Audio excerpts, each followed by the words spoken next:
حضور علیہ السلام نے ارشاد فرمایا کہ بندہ کہتا ہے میرا مال، اس کے مال تین ہیں۔ ایک مال وہ جو اس نے کھایا اور ضائع کر دیا، دوسرا اس کا مال وہ ہے جو اس نے پہنا اور پرانا کر دیا، اور تیسرا اس کا مال وہ ہے جو اس نے آگے بھیج دیا۔ فرمایا باقی اس کے وارثوں کا ہے، اس کا نہیں ہے۔ اس لیے ہم راہ خدا میں خرچ کرنے کا مزاج بنائیں، اس سے مال گھٹتا نہیں ہے، اس سے مال بڑھتا ہے۔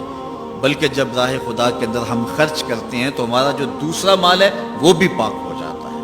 اللہ کے محبوب کا ایک فرمان سنیے جس کو حضرت حسن بصری رضی اللہ تعالیٰ عنہ بیان کرتے ہیں۔ فرمایا کہ اپنے مال کو، اپنے اموال کو زکوٰۃ سے پاک کرو اور اپنے مریضوں کا علاج صدقے سے کرو، اور جب مصیبتیں اور بلائیں تمہارا رخ کریں تو پھر دعا سے اور اللہ کے حضور زاری سے اللہ کی مدد چاہو۔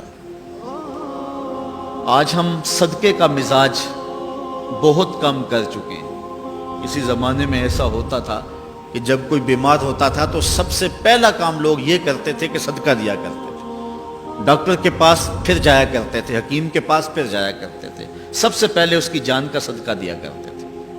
صدقہ قضا کو بدل دیتا ہے، تقدیر کو بدل دیتا ہے۔ صدقہ سے اپنے مریضوں کا علاج کرو۔ اصل ڈاکٹر کے پاس جانا، علاج کروانا سنت ہے، اس کی ممانعت نہیں ہے، لیکن یہ بات ہمیشہ ذہن میں رکھیے گا کہ ڈاکٹر کے پاس دوا ہے، شفا نہیں ہے۔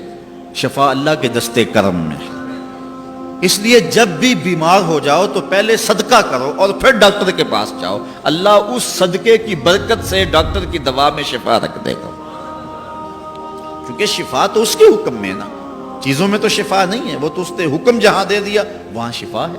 حضرت موسیٰ علیہ السلام کے پیٹ میں درد کا احساس ہوتا ہے تو کوہ طور پہ چلے گئے، کیسے جلیل القدر نبی تھے، اللہ سے ڈائریکٹ رابطے تھے، اور جا کے کہا مالک میرے پیٹ میں درد ہو رہا ہے۔ اللہ اکبر۔ گھر کے نجی معاملے بھی رب سے ڈسکس کرتے تھے، اور کوئی جو ہے وہ ایسی چیز ہوتی وہ بھی رب سے ہی عرض کرتے تھے۔ کہا میرے مالک میرے پیٹ میں درد کا احساس ہو رہا ہے، دوائی کی پوری لینی ہے تو وہ بھی جا کے کوہ طور سے رب سے ہی لیتے تھے۔ تو اللہ تعالیٰ فرمایا فلاں جنگل میں چلے جاؤ، وہاں اس شکل کے پتوں کی ایک بوٹی ہے، اس کو توڑو نچوڑو، اس کا پانی پیو، تمہیں شفا مل جائے گی۔ حضرت موسیٰ علیہ السلام گئے اور جا کے بوٹی کو توڑا نچوڑا، پانی پیا، شفا ہو گئی۔ کچھ عرصہ بیتا، دوبارہ اسی طرح کا درد جاگا۔